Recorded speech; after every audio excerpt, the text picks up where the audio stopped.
reevaluating my values, that really came from becoming a mother. I started growing my first business. Kimberly Spencer is our guest today on CallumConnects Micro-Podcast. Kimberly is the founder and CEO of crownyourself.com and the Communications Queen Agency. She's been an entrepreneur for 13 years.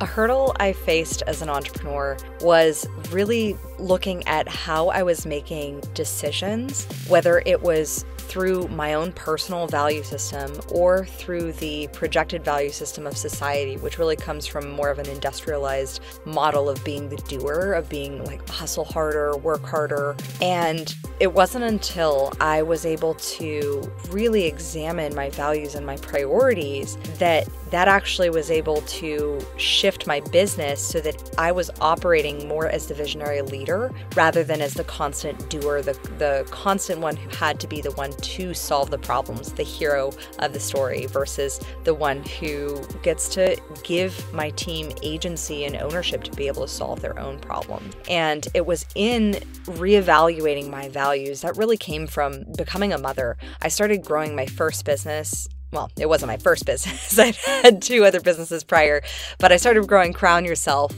back in 2015 and 2016. And when I found out I was pregnant with my son, and becoming a mother really shifted my priorities to where my business had to make money, but had to make money in an aligned way that supported my family, to where it wasn't just financial support, but also the support of me being present. And I realized that my highest value for my business is for it to support my family, which also means me being present for them. And so when I started to look at how I was making decisions in the past, which was very much from this plagiarized programming mindset of being a constant doer, which also in hindsight was a trauma response to that first year of being a new mom with my business, that constant busyness and needing to constantly do and just do more was actually hindering our progress, because it wasn't giving me the space to think like the visionary leader that I needed to be to grow my company. And when I started looking at my values and making decisions through, will this take me away from my son? Like, is this worth my time to be doing, or can I hire someone for that?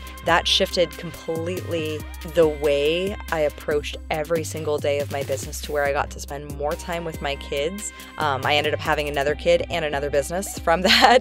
And I got to be able to be present and be more in my genius zone as a leader of my company, and not be in this constant responding to the urgencies of the doing and the never-ending to-do list that you have as a leader. So really being able to understand, what are those values? What do you value specifically about business? What's important to you about your business? What's important to you about your life? Because ideally we get into being entrepreneurs to have it support our life, not for us to be the ones supporting, not for it to be the life support and have it to be our own life support.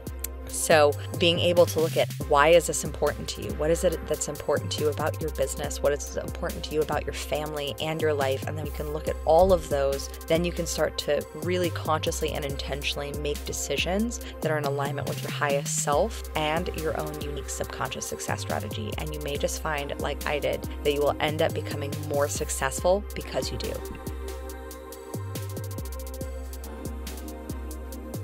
If you enjoyed this podcast and would like to find more inspiring information about entrepreneurs around the world doing incredible things, make your way to enterprisezone.cc.